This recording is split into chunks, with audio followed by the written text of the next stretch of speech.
Beberapa hari ini, Bursa Efek Indonesia mengabarkan akan melakukan penyesuaian pada konsep free float, alias jumlah saham yang beredar di tangan publik.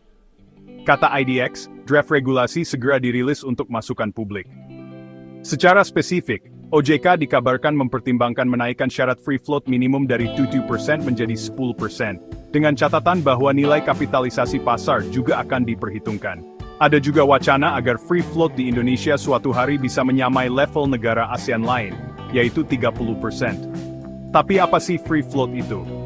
Free float adalah saham yang benar-benar bisa diperdagangkan oleh publik, bukan dimiliki pengurus, pemegang inti, atau pihak yang terkunci. Semakin besar free float, semakin liquid pasar saham itu, karena lebih banyak saham yang bisa diperjualbelikan. Lebih banyak pemain bisa masuk dan keluar sehingga market jadi lebih dinamis. Kalau IDX menaikkan syarat free float ini, artinya perusahaan harus memastikan lebih banyak sahamnya di tangan publik, bukan tertahan di pemegang inti. Bagi investor, ini bisa membawa dua dampak. 1. Likuiditas lebih baik. Saham yang free floatnya meningkat biasanya lebih mudah diperdagangkan, spread bid-ask bisa lebih ketat, dan fluktuasi ekstrem akibat order besar bisa sedikit diredam. 2. Seleksi perusahaan lebih ketat. Ada perusahaan yang mungkin belum mampu memenuhi standar baru. Kemungkinan mereka harus melepas sebagian saham agar tercukupi.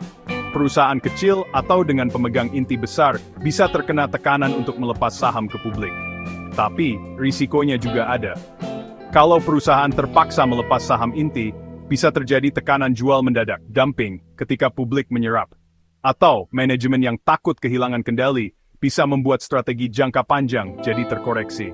Satu hal yang menarik, IDX menyebut bahwa penyesuaian ini tak lepas dari benchmarking praktik global, serta masukan dari pemangku kepentingan. Jadi ini bukan kebijakan dadakan, melainkan langkah adaptif agar pasar modal Indonesia makin sehat. Intinya, jika kebijakan ini benar diimplementasikan, investor harus perhatikan proyeksi free float perusahaan-perusahaan yang kamu pegang. Kapan divestasi publik dilakukan? Berapa saham inti yang dilepas? Semua itu akan memengaruhi supply and demand di pasar saham.